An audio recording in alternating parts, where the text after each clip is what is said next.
মালয়েশিয়ার অন্যতম সেরা পর্যটন কেন্দ্র স্বপ্নের দ্বীপ পাঙ্কো। সমুদ্র আর পাহাড়ের মিতালিতে গড়ে ওঠা এই দ্বীপ ঈদ উল ফিতরের ছুটিতে মুখরিত পর্যটকদের আনাগোনায়। যারা প্রকৃতির টানে বেরিয়ে পড়তে ভালোবাসেন, সমুদ্র ঢেউ আর সবুজ পাহাড়ের মাঝে হারিয়ে যেতে চান, তাদের জন্যই পাঙ্কো দ্বীপ। এবারে ঈদটা আমাদের কাছে খুবই আনন্দের ছিল। আমরা খুবই এনজয় করেছি, এখানে সবাইকে নিয়ে মজা করেছি। এখানকার পরিবেশ খুবই সুন্দর, এত মনোরম পরিবেশ, পাহাড়ও আছে, তার উপর সমুদ্রও আছে। আর আমি একটু সমুদ্র প্রেমী, সো আমার কাছে খুবই ভালো লেগেছে।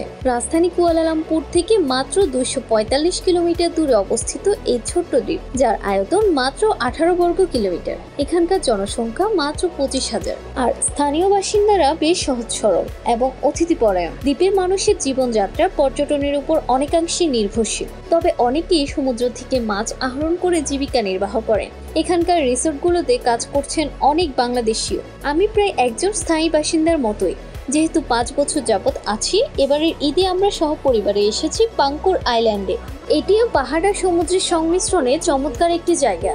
যখনই সময় পাবেন, সুযোগ পাবেন, এই মানসিক প্রশান্তির জন্য হলেও এই সুন্দর সুন্দর জায়গায় আসবেন। 1748 সালে এই দ্বীপে বাণিজ্যের উদ্দেশ্য আসে গাছরা, আর 1876 সালে তারা এখানে একটি দুর্গ নির্মাণ করে। যদিও পরবর্তীতে মালয়রা সেটি পুনরুদ্ধার করে, তবে এখানে সেই ইতিহাসের স্মৃতি বহন করছে দ্বীপটি। দ্বীপটি ঘিরে রয়েছে আরো কয়েকটি ছোট্ট উপদ্বীপ। স্পিড বোট কিংবা শিপে করে গেলাম। মেন্দাগড় ও সিম্পান দ্বীপ সহ অন্যান্য জায়গায় ঘুরে দেখার সুযোগ রয়েছে পর্যটকদের জন্য। পাঙ্কোর আইল্যান্ডে ঘুরতে এসেছি, আমাদের খুবই ভালো লাগছে। এখানে আমরা আমাদের ঈদ উদযাপন করছি।